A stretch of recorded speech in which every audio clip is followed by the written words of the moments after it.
Meet the new Vauxhall Insignia Grand Sport Tourer, the estate version of the new Insignia Grand Sport. Yes, there might be a huge market for SUVs nowadays, but actually estate cars do still have their place. People still love buying them. Now, I got to drive the saloon car a couple of months ago and I came away from that feeling like it's a very good, dependable car, but it's not that exciting. It's just comfortable doing a lot of things. The Tourer is more or less exactly the same. The only difference is it's got a bigger boot. Like the saloon, there are 3 diesels and 3 petrols. Petrols, you can either have a 1.5 litre turbo with 140 brake horsepower or 165 brake horsepower, or you can have a 2 litre petrol with 260 brake horsepower. I was driving the 260 brake horsepower petrol earlier on, and what's interesting about that is, although it's fast and it's the big engine, 0 to 60 in about 5.8 seconds, it doesn't feel like a sports car. It feels more like a fast cruiser than anything else.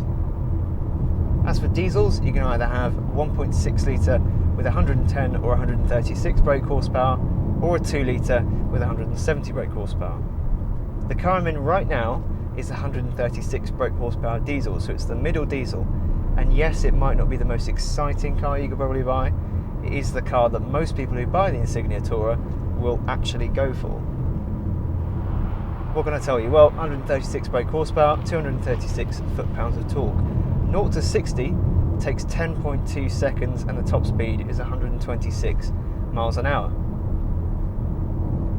And to really get it going, you've got to get it above 2,500 RPM. If you're trying to rely on low down torque, it doesn't build until you get to 2,500. Then between 2,500 and 3,500, it's absolutely fine. But before then, yeah, you're not going to go anywhere really.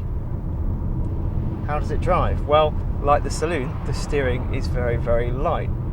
There's not that much information coming back through the wheel, so you've just got to rely on the fact that the steering is actually quite quick, so when you point the wheel, the nose does dive into where you want it to. As for the ride, well, the ride was one of the things that I noticed first of all when I drove the saloon. It's just very comfortable, very compliant, very controlled. You go over a bump and it just soaks it up. I'd quite happily get in this car and do 500 miles right now. And speaking of comfort, it's also got air conditioning, and when it's as hot as it is today, and it feels like the hottest day ever on Earth, I'm really grateful for air conditioning. Anyway, I'm sorry, that's it for the time being. Hopefully we'll get some more time with this car quite soon, and hopefully, fingers crossed, Vauxhall will build a VXR, and again, fingers crossed, I'll be able to drive it.